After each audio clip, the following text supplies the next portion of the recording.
بسم اللہ الرحمن الرحیم۔ شروع اللہ کے نام سے جو بڑا مہربان نہایت رحم والا ہے۔ گنے کا جوس بخار کی شدت کو توڑتا ہے۔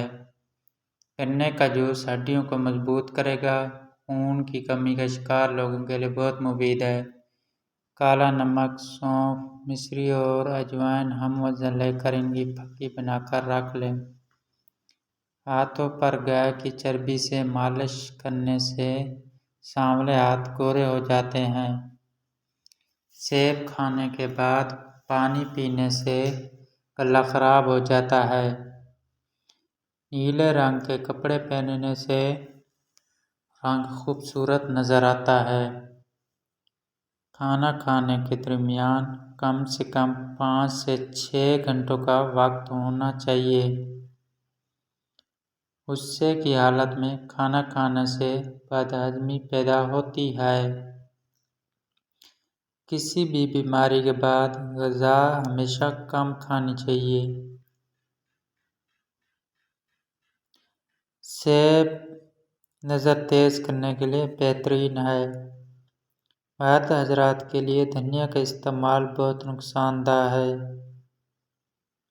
دھنیا کا زیادہ استعمال کرنے سے آپ کی قوت میں کمی آ جائے گی۔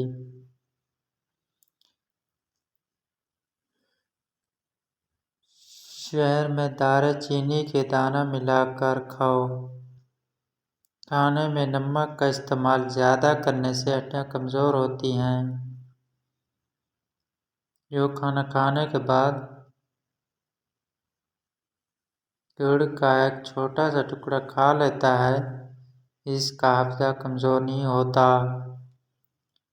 جو عورت روزانہ املی آلو بخارے کا شربت پیتی ہے، اس کا رنگ بھی کالا نہیں ہوتا۔ کوئی بھی کام کرنے کے دوران 1 گلاس نیم گرم پانی پی لینے سے پورے بدن کی صفائی ہو جاتی ہے۔ گنے کا رس گلے میں خراش اور نزلے کے لیے بہترین علاج ہے۔ گنے کا جوس بخار کی شدت کو توڑتا ہے۔ کدو کے بیج کھانے سے بال لمبے ہوتے ہیں اور مضبوط ہو جاتے ہیں۔ برات کے کھانے کے بعد چہل قدمی کرنا صحت کے لیے بہت مفید ہے۔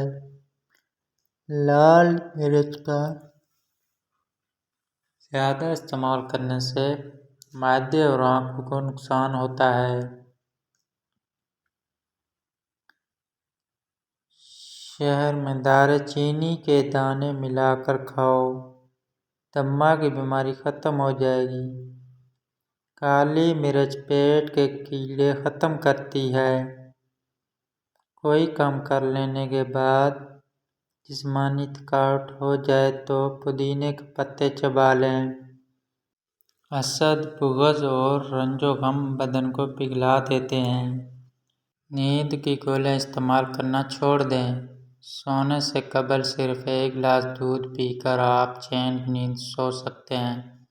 اسی وجہ سے بچے دودھ پی کر سوتے ہیں۔